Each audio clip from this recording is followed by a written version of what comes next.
This one goes out to peace and love. Check it out, let's go. I hear the rhythm.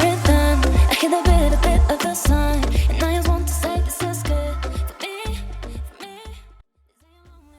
Okay. Hi everyone, this is Robbie. I'm glad to be here today. Welcome back to Saga Prison Stories. Today we have Mr. Flowers, and we are going to discuss about stigma today. And Saga is here. She's joining us. Yes, guys, I'm right here. Welcome, Mr. George. Let me not even say your name. Do the intro yourself. Yeah. Hi everybody, how y'all doing again? Well, I'm glad to be back. It's George Flowers again, and today we're going to be talking about stigma and stigmatization and the negative effects thereof, right? Yes. So yes, most of us know that stigma of any kind, stigma is of many types, not only from incarceration. There is stigma of maybe illness.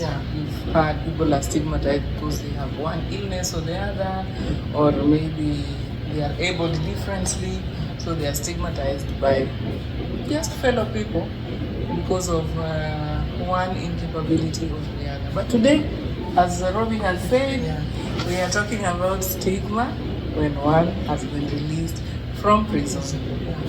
So, Mr. Did you introduce yourself? You did not. I did, so did I not?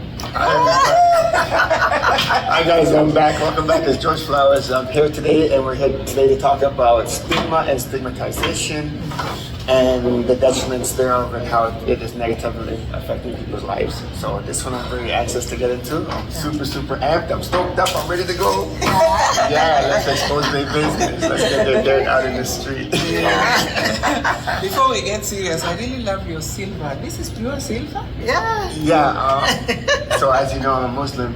And it's haram to wear gold. So I wear silver because I do like jewelry. But I do make sure that I wear only fine, untarnished silver. I can see this is fine. And even your neck? The necklace? Yes. Can we see? My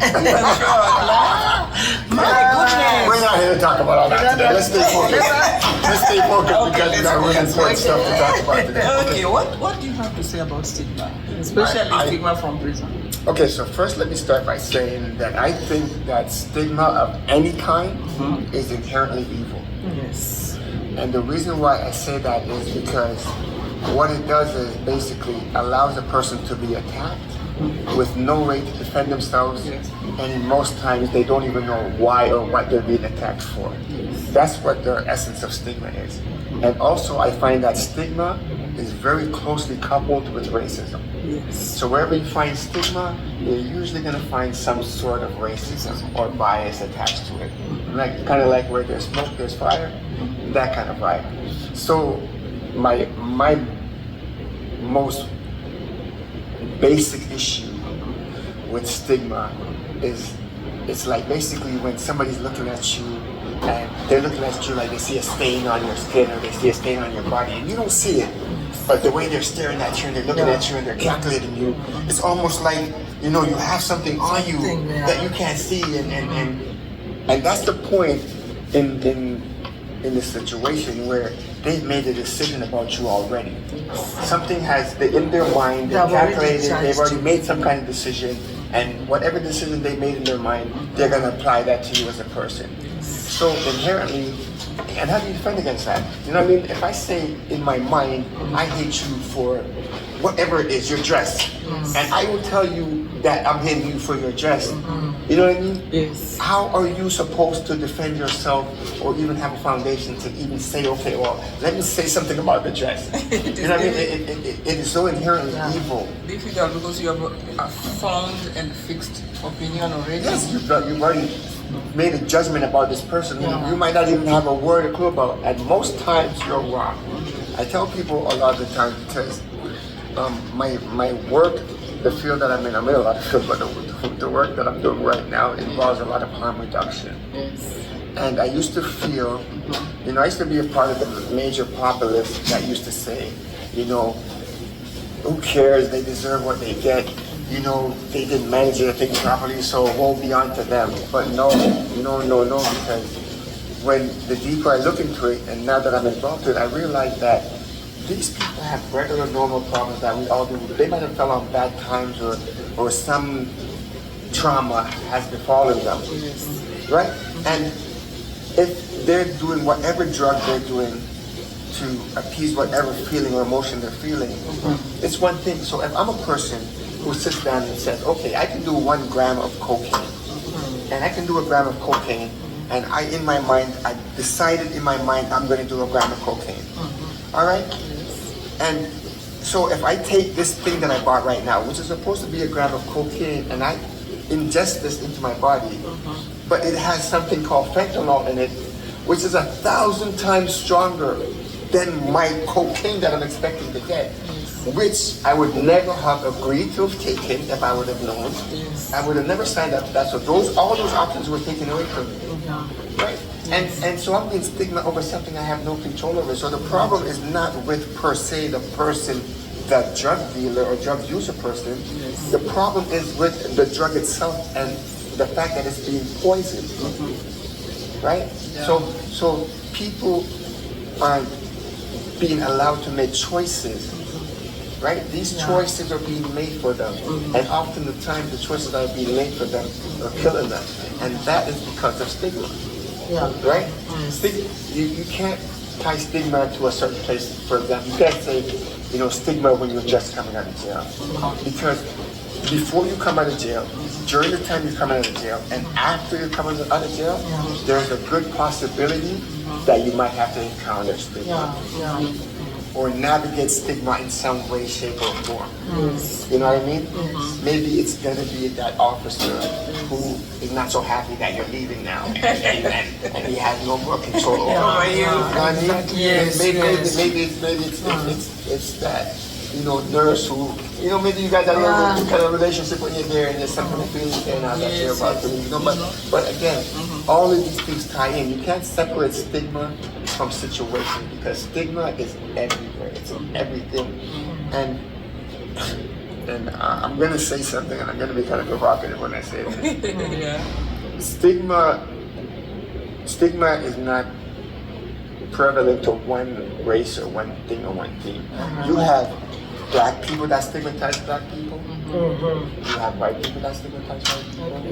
You have stigma is not a black or a white, a tall or a short, a fat or a slim issue.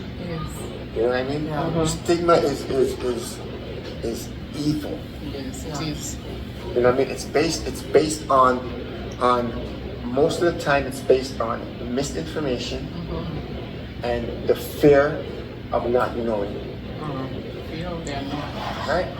Or the fear of the unknown. Yes. You know what I mean? It really is. It's like, okay, I'm gonna stigmatize this person and make this person feel other than because I don't understand about HIV, or I don't understand about syphilis, or I don't understand about hepatitis C.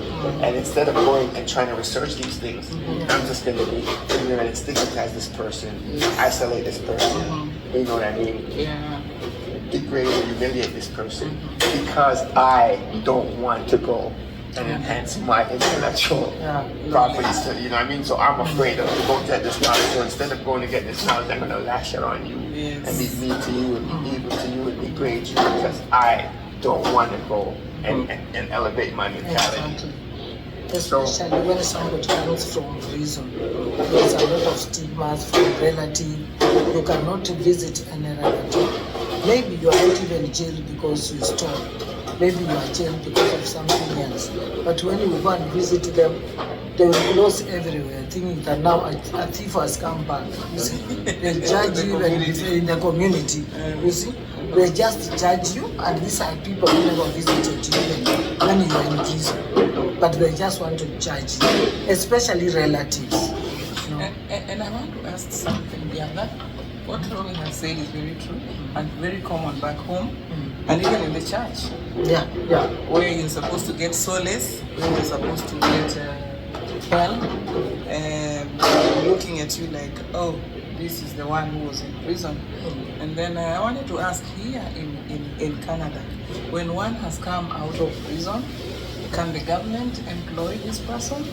Or can this person get employment? Okay. So before I start, I want to just touch base on something that you said. Yes. When I was younger and growing up, there was a saying, and the saying went like this: Sister Mary went to church Yes. each and every Sunday, but Sister Mary died and went to hell for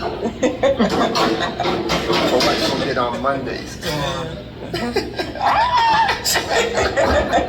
Because she would go to church on Sunday. So I'm going to say it again. Sister Mary went to church each and every Sunday, but Sister Mary died and went to hell for what she did on Mondays. I love that. I think that should be our caption for this video. All right, and really, that ultimately is the basic. We have to lead by example. Yes. We have to lead by example. Too much of the sheep following the wolves, the sheep being led by the wolves. Like we become, and I can't say it enough. We become a culture of passionless people. Yes. We've lost passion. We've lost passion for life, passion for human beings, passion for culture, passion for art. We just lost passion in Hey, where general. this fly is coming from? The fly wants to be here. Come here.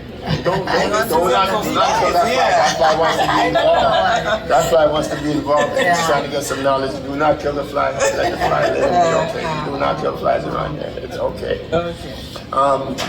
Yeah, but I find that here in Canada, so let me ask you a question. So in Canada, it's extremely hard to get employment or rent a place, an apartment, or buy a house, these kind of things. Yes. If you have that kind of criminal Record. record. It's not impossible, but it is extremely hard because these things do come up. So when they do your background check, it's gonna come up.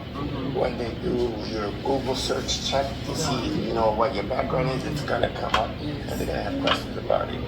But you do have rights also.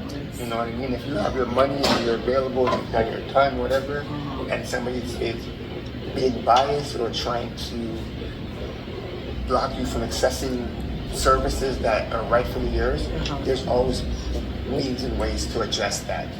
The thing with Canada is, for all the different variables in Canada, there's usually a process and a procedure for everything. Okay. You know what I mean? You just have to be patient and figure out what it is, right? Because you have to think to yourself, in this country, in this place that's so big and that has been here for so long, there's a good chance that probably somebody else has had that problem that you've had before, right?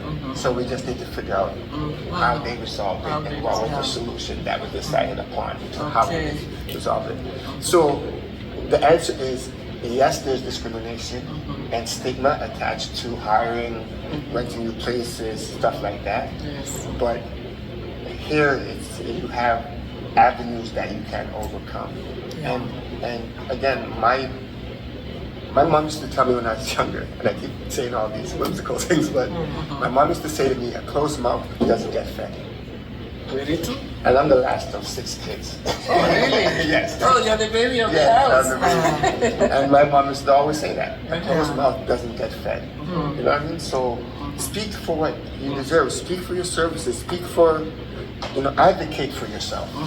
You know what I mean? You can't have things happening to you and not say anything. Yes. When you see stigmatism and racism, call it out. I put that on full blast. You do not want to be racist around me. You do not want me catching you stigmatizing one of my brothers or my sisters. You just do not want me catching you in that situation. I'm gonna let you have it. Because when God was making, I'm pretty sure God wasn't saying you're better than you and you're better than you. God gave everybody a set of skills. And it's up to you to utilize your skill in your best way possible. Yes. You know what I mean? I find that everybody in this earth, and I meet people every single day, we are all unique in the sense that we all have that one unique thing about us. You know what I mean? And it walks with us. It's literally a part of us. You know what I mean? I've been told that I'm nice with people, I can communicate well with people. You know what I mean? So what I've done for me is I've pursued a lifestyle and a professional style to where I can help people and be able to give people information or assistance or help or support because I found that, you know what I mean, I have like a natural knack for that. So I kind of lean into that, right? So that's what people need to do, is sit down and think, okay, well, what the hell am I good at? Okay, I'm good at doing hair, I'm good at skin, you know, I'm good at sitting down and just listening to people when they're having problems. Because that's a skill too. It is. Talking. Yeah, it's a good, yeah, you know, I'm good at talking and getting information through. These are all special skills that are given to each of us, you know what I mean? As different gifts, skills, talent sets. Right, so all you have to do is figure out what your talent set is and lead into that, because as a community and as a village, everybody has a part to play to make sure that success of the community or the village happens. You know what I mean? We all have to work together to call out wrongness, injustice when we see it. You can't be afraid, because what happens is if you're on a bus and you're taking the bus and you sit down and you see somebody come and is being rude and disrespectful to an elder or being racist or stigmatizing somebody, if you don't say something, it's almost as if you're condoning it. Because you know it's wrong. Yes. And if you were the person, because remember in one of our conversations you said for every 1,000 people, you're going to have one follower. One leader. And 99. One leader, 99 followers, right? Yeah, it is true. So in this respect, you know what I mean? Maybe at that moment, you could be the one to say that and have the 99 people stand up and say it is right. But that's what's happening right now. We're in a culture where we're saying, as long as it's not happening to me, you know what I mean? Yeah. But ultimately, you have to understand that when it is happening to you, somebody else is also going to be there. When you need that help and assistance, somebody's going to look at you and say, hey, it's not happening to me. Yeah, exactly. Right? Exactly. You know what I mean? So that's the kind of thing where in society, we're only as good as the next person. Right? Yeah. And they said a lot of the time over and over again, treat others as you expect them to be treated. But do we really though? We don't. And we should, because I mean, at the end of the day, that's where the real power is. True. So if you see something, say Something and talk do about something. it. Yeah, do If you something. see something, Talk say about something. it. Yeah, if you see it, say something and do something. And do Yeah, something. do something. So that even if they talk, they know that one he normally talks Yes. about it. So Yes, they're talking not is doing something. When you talk, when you talk. Yes. True. Yeah, it is very true. And how do you think people should deal with stigma if you find that you are stigmatized? Because So, one thing or the other, what is the best way to deal with it? so that's a tricky question. So here's the thing. Yes. Here's the thing. It ultimately comes down to there's no one solution fits all when it comes to dealing with stigmatization, because it also depends on the person that's being stigmatized. Yes. We are all different people and we're made of different ways. But at a very innate core, we're either a fight or a flight type of person. Yes. So when we face adversity, you have one set of us that will head on to fight, let's go, destroy the world. And then you have another set that will be like, oh, not me, keep it away Yes, from me, yeah, never it is that, I true. don't want this, right? Yeah. So depending on the type of person you are, Yes. there's different solutions, right? Yes. So in my personal life, I like not to lead with conflict. Yeah. So I don't like to say to people, you have to do this, that, or that. I don't like to approach it like that. Yeah. Because when you tell people What to do. it automatically draws conflict, Yeah. especially if they do not want to do it. Right? Yes. So I try to, when I see stigma happening, I try to intervene in a subtle way. Yes. You know what I mean? I'll give you a perfect example. I was on the train the other day and I saw two white ladies arguing, and they were arguing about one lady was saying something about they brought break dancing into the Olympics, and the other lady was offended, blah blah blah. And I was amazed. I turned around on the bus. I was like, okay, two white people, racism. Okay, what's going on here? Let's look at it.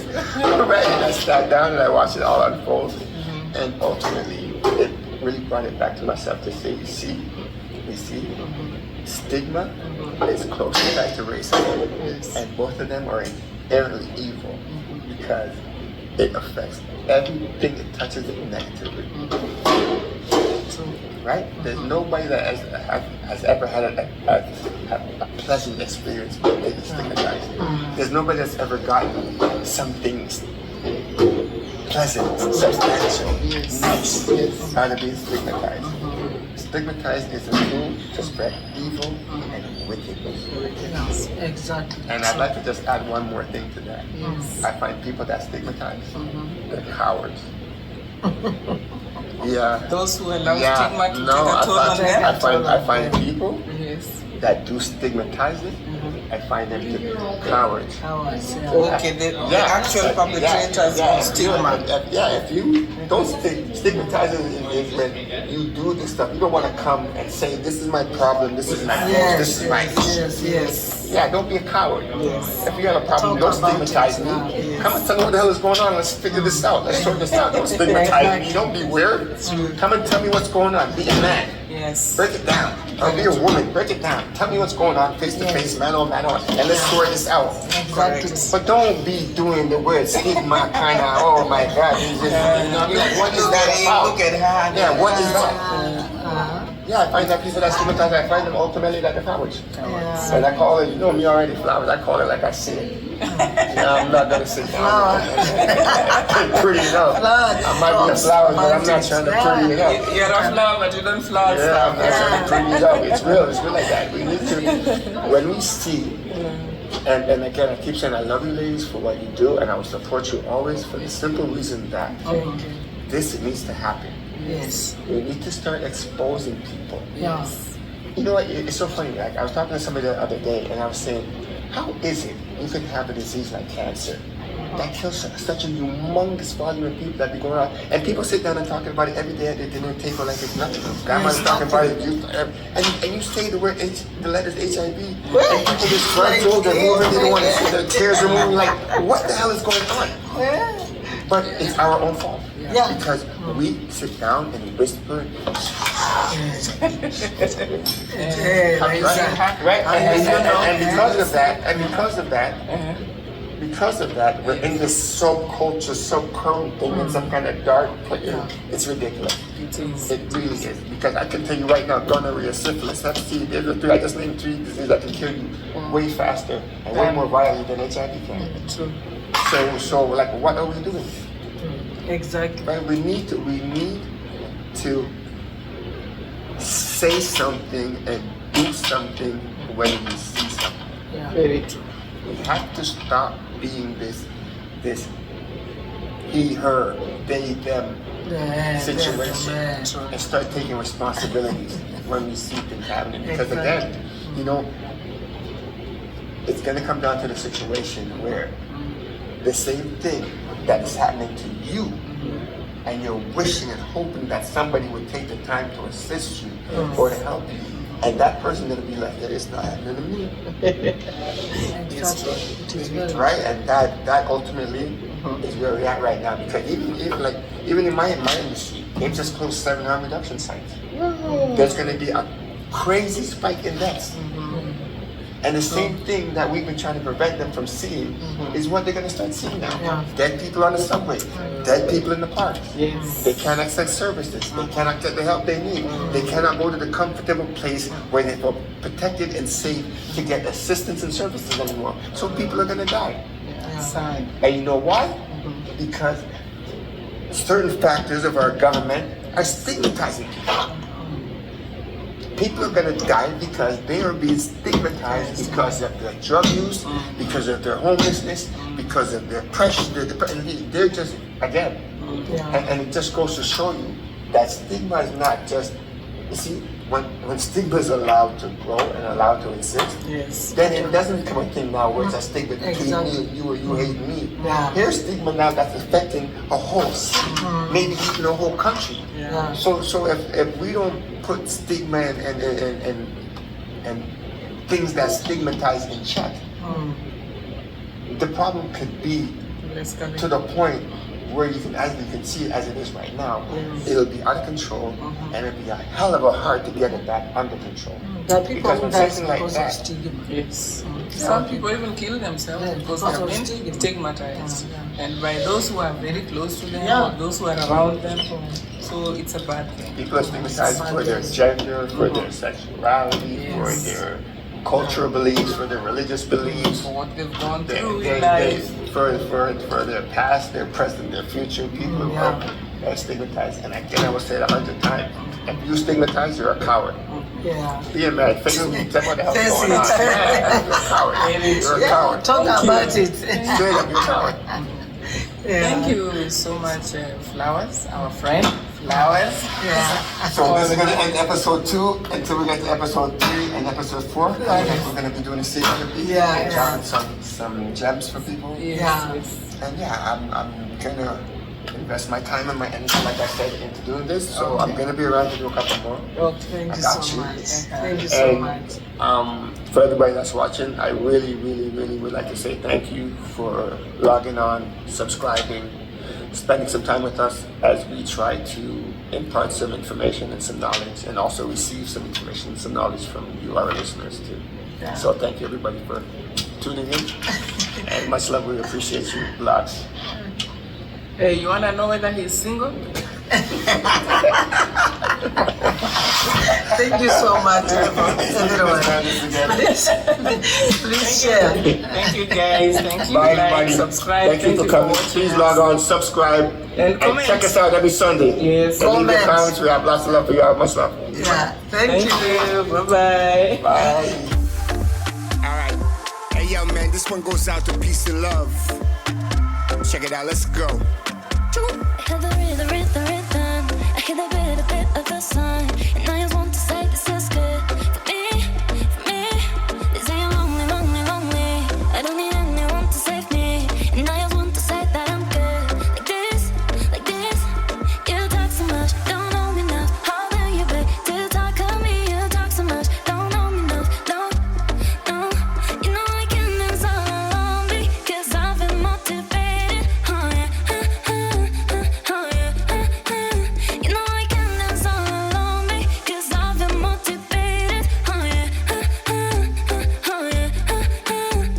I promise you I would take it with me forever. Baby, I'll never lie. I'm trying to make it for better. They say you can't trust a boy, but I know that I'll try hard. And you know I won't let you forget. Love and me. You can listen more, beating. You can listen more, beating. Love in the air. You can listen more, beating. You can listen more, beating. Yeah. I hear the rhythm. I hear the bit of the sun. And I just want to say this is good for me. This ain't lonely. I don't need anyone to save me. And I just want to say that I'm good. Like this. You talk so much, don't know me enough. How will you be to talk of me? You talk so much, don't know me enough. No.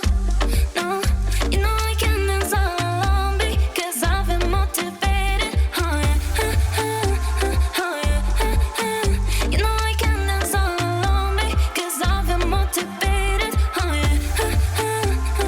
yeah. You know. Love in the air. You can listen more, beating. You can listen more, beating. Yeah. Promise you I would take it with me forever. Baby, I'll never lie. I'm trying to make it for better. They say you can't trust me, boy, but I know that I'll try hard. And you know I won't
by the sounds of Bushrat Studios, Toon Shack Records.